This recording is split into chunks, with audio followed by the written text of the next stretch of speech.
L'année dernière, DJI a sorti son premier drone FPV et comme beaucoup de monde, j'ai sauté dessus en me disant qu'il allait être génial et c'est presque le cas. Avec son système d'évitement d'obstacles, sa grande autonomie, sa facilité de prise en main et la qualité du retour vidéo, c'est un excellent drone FPV malgré ce que certains peuvent dire. Le problème, qui est quand même assez important, c'est que la caméra n'est pas la meilleure pour faire des images cinématiques et fluides, le piqué n'est pas excellent et la stabilisation pas toujours top. Donc juste avant mon voyage en Laponie, j'ai décidé de résoudre le problème en fixant ma GoPro Hero 10 sur le drone pour bénéficier à la fois de la fiabilité du DJI FPV et de la qualité d'image et de stabilisation de la GoPro. Dans cette vidéo, je vais vous dire tout ce qu'il y a à savoir sur ce setup, du choix du support à mes sensations en vol et je vous donnerai aussi quelques stats d'autonomie avec et sans GoPro. C'est parti!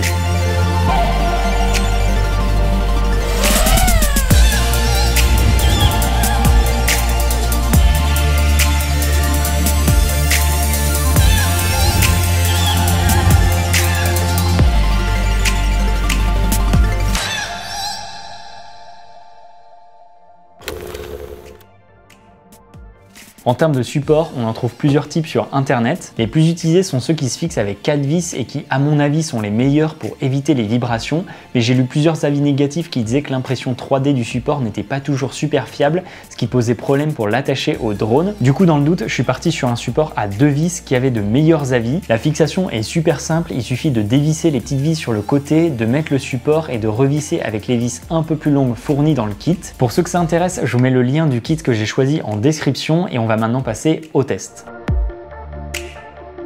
Il y a quelques semaines, je suis parti au fin fond de la Laponie norvégienne, donc j'en ai bien sûr profité pour tester ce setup. Donc on va faire une petite téléportation et on se retrouve là-bas. C'est parti! Là on a la maison dans laquelle on est pendant les 2 semaines en Laponie. Franchement c'est incroyable, on est au milieu de nulle part. Et là, on a un petit chemin qui nous emmène vers un terrain parfait pour le FPV. Le soleil est au rendez-vous, ce qui n'a pas été le cas les jours précédents. Donc toutes les conditions sont parfaites. Regardez comment il galère. On arrive sur le spot. Une étendue, mais genre immense, avec 0 personne. Regardez tout ça, c'est ouf. Sur ce spot, il y a pas mal d'arbres que je vais essayer de frôler. Je vais essayer de faire du rasemote aussi. Et puis bon, il n'y a pas trop de risque si je le crache puisque c'est de la neige absolument partout. Alors, je vous montre le setup. Donc, on a bien le DJI FPV. J'ai mis la GoPro Hero 10 dessus avec un filtre ND, le ND16. Et sur le DJI FPV, pareil, j'ai mis un ND16. Comme ça, on va pouvoir comparer exactement les deux. Avant que je teste le setup et que je vous donne mes ressentis en vol, il faut que je vous parle des meilleurs réglages à faire sur la GoPro pour pouvoir ensuite stabiliser nos rushs en post-production. Parce que oui, on va stabiliser nos rushs. Quand on pilote un drone FPV, c'est impossible de ne pas faire de petits à-coups par moment et même on a toujours des micro-vibrations qui apparaissent. Donc pour éliminer toutes ces imperfections de façon magique, on utilise le logiciel RealSteady. En utilisant les données du gyroscope de la GoPro, RealSteady va compenser en post-production tous les à-coups, ce qui va nous donner un rendu beaucoup plus fluide qu'avec la stabilisation hyper smooth intégrée à la GoPro. On a juste à cliquer sur un bouton directement dans le GoPro Player et on voit instantanément le résultat. À savoir quand même que RealSteady est une option qu'il faut acheter à 99 $. Du côté de la GoPro, je vous recommande de filmer soit en 4K, soit en 5K. Perso, je me mets en 60 images par seconde pour avoir la possibilité de faire du slow motion si besoin. Choisissez l'angle le plus large possible, désactivez l'hypersmooth puisqu'on utilisera RealSteady pour la stabilisation. Ensuite, en descendant un peu, choisissez un débit élevé pour avoir la meilleure qualité d'image possible. Je ne vais pas rentrer dans les détails des autres réglages, mais sachez que je filme tout en manuel, ce qui m'oblige à avoir des filtres ND pour bien exposer mon image, mais restez en automatique si vous voulez pas vous embêter avec tout ça. Maintenant que vous avez toutes les infos, on repart en Laponie. Un autre truc à bien avoir en tête aussi, c'est le tilt de la GoPro, donc son inclinaison, puisque sur la caméra de base du DJI FPV, on peut le régler au niveau de la radiocommande. La GoPro, évidemment, comme on la pose dessus, il faut le faire manuellement et on peut plus y toucher ensuite pendant le vol.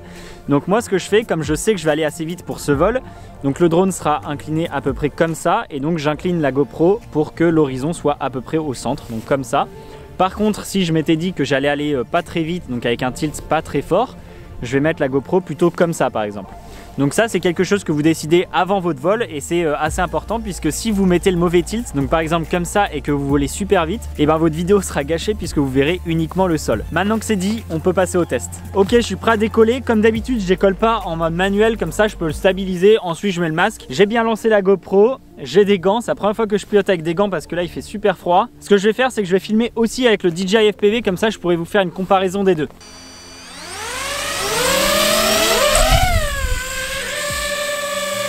C'est parti, je vais passer en mode manuel.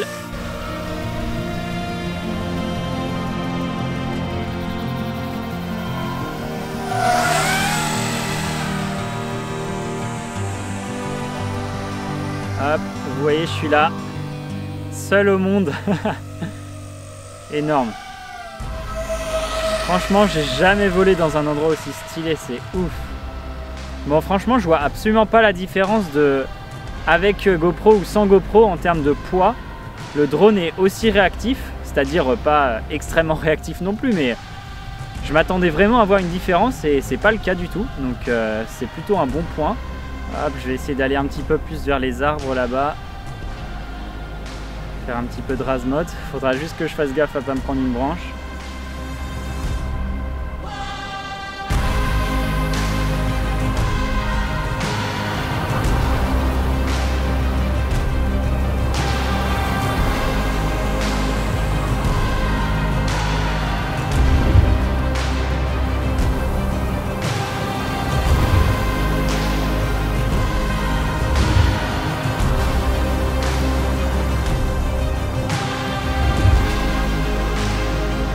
Ok, je vais atterrir. Je viens de repasser en mode automatique là.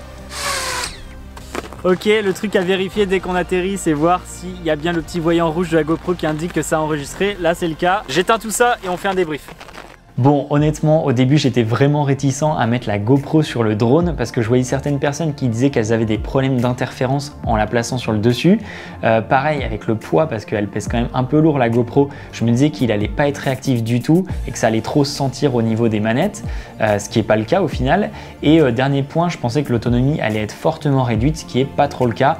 Donc je suis vraiment content d'avoir fait le choix de mettre la GoPro parce que le gain en qualité d'image et en stabilisation est vraiment énorme. Quand on regarde la différence entre les rushs du DJI FPV et ceux de la GoPro, on voit clairement la différence. Déjà, l'angle de vue est un peu plus large sur la GoPro, ce qui ajoute un effet de vitesse parce qu'on voit beaucoup plus le sol défiler. Le piqué est aussi un peu meilleur avec la GoPro et dernier point au niveau de l'étalonnage et de la colorimétrie, je préfère travailler avec les rushs flat de GoPro plutôt que le D-Log de DJI. Dernier point par rapport à la prise au vent et aux vibrations que ça peut entraîner, j'ai pu le tester dans des conditions très challengeantes avec des rafales à plus de 70 km/h. D'ailleurs, il y avait tellement de vent que les hélices tournaient toutes seules avant d'allumer le drone et au moment du vol, oui, c'est pas ouf à piloter, il se faisait énormément entraîner par le vent. Quand on regarde les rushs, ça tremble dans tous les sens, mais une fois qu'on applique la stabilisation de Real Steady, ça devient super fluide. Donc au final, même si la prise au vent est pas ouf du tout, la stab en post-production permet de rattraper ce gros défaut d'aérodynamisme.